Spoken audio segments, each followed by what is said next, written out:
丹羽義人さん、被爆当時10歳。原爆で多くの親戚を失いました。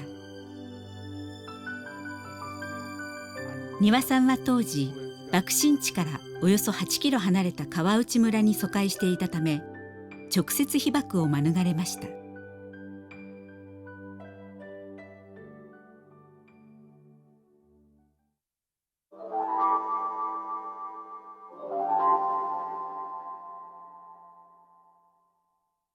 原爆の日はね、朝にいつもに学校行ってね、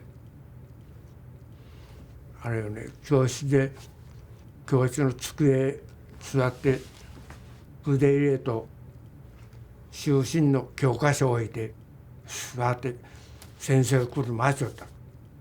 その当時は夏休みなんか全然ありませんから、その時ピカーッて光ったわけです。見える全部がね。あれグラウンドの方へ校庭の方へ爆弾が落ちたんだ。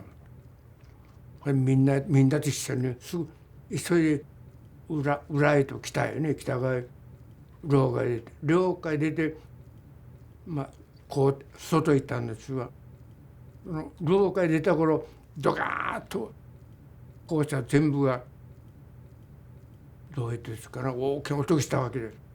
校舎の外へ出たらトウモロコシの畑があったよ。3メートルぐらい高かったよ。そこをみんな潜り込んでね、しゃがんどった。ほいでちょっとなんかしてね、静かなくみんなと一緒にぞろぞろ出てね、見て校舎を見たらどうもないわけよ。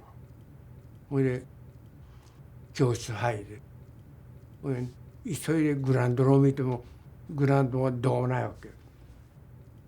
ほいでパッと見たら市内の方へ煙がね、あの頃まだ細かったよ。上がった。ほいで先生らが市内の方へね、爆弾が落ちたんじゃろうっていうことだった。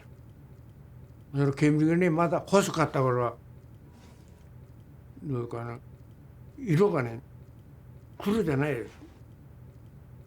それは覚えたのはピンク色みたいな色を初めて。それがだんだんと広がってね、3日か4日ぐらい燃えたんです。夜真っ赤になってね。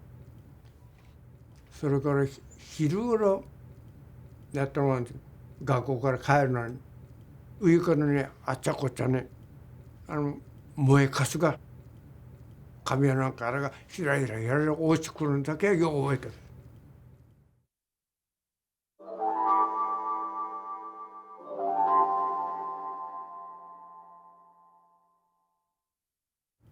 明るい学校行って初めはね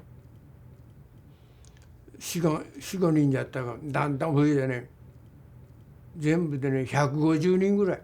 物はなし、薬はなし、医薬品はなしね。私らは5年生ですから5人だから足らないね、10人ぐらいでその虫を持ってね、教室から校庭運ぶ役目なんだよ。それで校庭下ろしたら、そこから今度は大人の人が荷物運ぶ車があって、それに乗せてきよって。でただね、初め恐ろしいので、もう一切会話なんかしたように見るわけにいかんのよ。それをおかしなもんでね、2、3日したら慣れてくるとね、見ることができます。見たらね、どういうかシャツないとこね、真っ赤になっとるわけ。めくれてね、こう。その周りがね白になってるわけ。なんじゃろう思ってこう見よった。ウジです。ハエの赤ちゃん、あれが動きよるわけ。こう前かね、こう。びっくりしたね。こんな当時ですからね、発射なんかありませんから、声が拾ってきて取ってあげよった。それは死んだ人なんだ。それで戻って生きとるもんでもね、あの当時とか憎いものは腐るには早いですね。なんという匂いするわけよね。それが慣れてくるとそれも通り越して見えるわけよね。初めは5、6人でしたが、しまいには1人2人じゃないよ。10人20人で死んでくる。吐くだけでも精一杯で、普通死んでいったらお坊さん呼ぶとかね、お坊さんもね、村に2軒お寺があったらそう間に合いまね、間に合いません。その骨を持って帰ったの、新聞紙に包んだの骨を混ぜるだけ、守るだけがいっぱいですよね。それがそういうむごいことないです。